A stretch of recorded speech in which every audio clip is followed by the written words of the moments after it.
was good at drawing fouls. It's Kobe Bryant. You know, it's kind of like the Michael Jordan rule. If you touch him, it's a foul. You know what I mean? So I would pretty much just try to contain him as much as possible.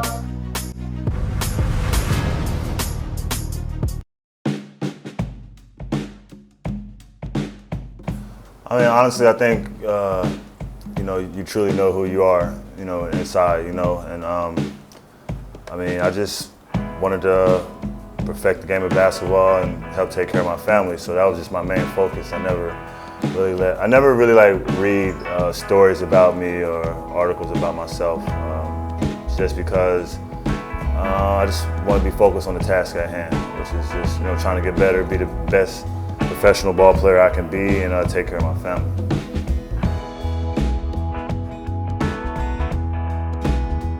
Yeah, for sure. I mean, you know, every player, and I'm telling you, every player, even though maybe as a fan sometimes you don't want to realize or notice them, but every player has weaknesses. Every player does something at a very high level, and then there's some things they don't do so well, and so they try to avoid doing the things that they don't do so well. And so, like when I would guard Dwayne Wade, obviously he was great at slashing to the basket. He had a great mid-range jump shot and a very good post game. But jump shooting, I felt like if I gave him the jump shot in a late contest, that I would live with my chances. You know, opposed to him getting to the basket, drawing fouls, dunking, free throws, kind of putting pressure on our defense. And then with Kobe Bryant, honestly, like when I had got to the league, Kobe Bryant, he wasn't a jump shooter, but I mean, a lot of his moves, you know, he would get done, it'd be a fadeaway jump shot, or, you know, he would get into a certain place on the court and kind of raise and shoot. He wasn't really exploding to the basket as much, so he kind of would give you a variety of moves and then finish with a jump shot, you know what I mean? So as long as I didn't give him a straight line drive to the rim, as long as I wasn't over aggressive, because he was good at drawing fouls, it's Kobe Bryant, you know, it's kind of like the Michael Jordan rule, you touch him, it's a foul, you know what I mean? So I would pretty much just try to contain him as much as possible and just, you know, hit him with a late contest. I got an opportunity to play with Shane Battier in Memphis.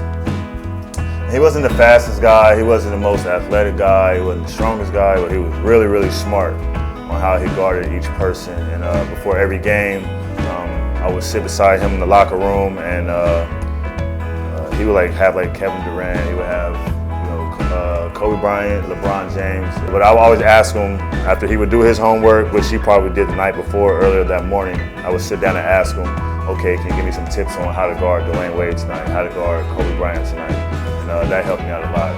I kind of followed that routine throughout the rest of my career. That's a great question. That's a really good question. Well, with Lionel Hollins, he was a defensive coach, kind of an old school mentality, you know, defense first. He didn't care about offense, you know, we'll figure it out, but if we can hold the team under 90 points, we got a good chance of winning. Coach Carlisle was an offensive coach. If you remember when Dallas won it, you know, they had all those shooters, Peja Stojakovic, Dirk, Jason Terry, you know, three-point shot, they kept going. So his main thing was offensively, having an effective offense. If you see now with Luka and Porzingis, their offense is crazy. You know, it's very stable. They always get a good shot. You know, always get a good pass. And with Jason Kidd,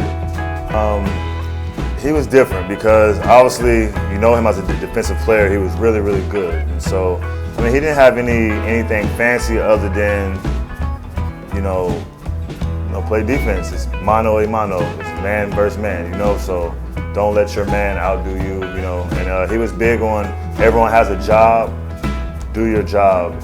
You know, we brought you here to shoot. We brought you here to play defense. We brought you here to rebound. And we feel like the pieces we brought, that if everyone did their job, we have the best chance of winning. And out of the three, I liked them all a lot. J Kidd probably was my favorite one out of the three because he was more of a player's coach. You know, he played before, so say next week we may have 4 games in 6 nights, 4 games in 5 nights. Maybe we have a back-to-back, a day off, and a back-to-back. we would come in the gym and we would literally just come and shoot, lift weights. We wanted some extra work. You know, you get some extra work with a coach, but he was more on resting our bodies and be ready to play at a high level once the game starts.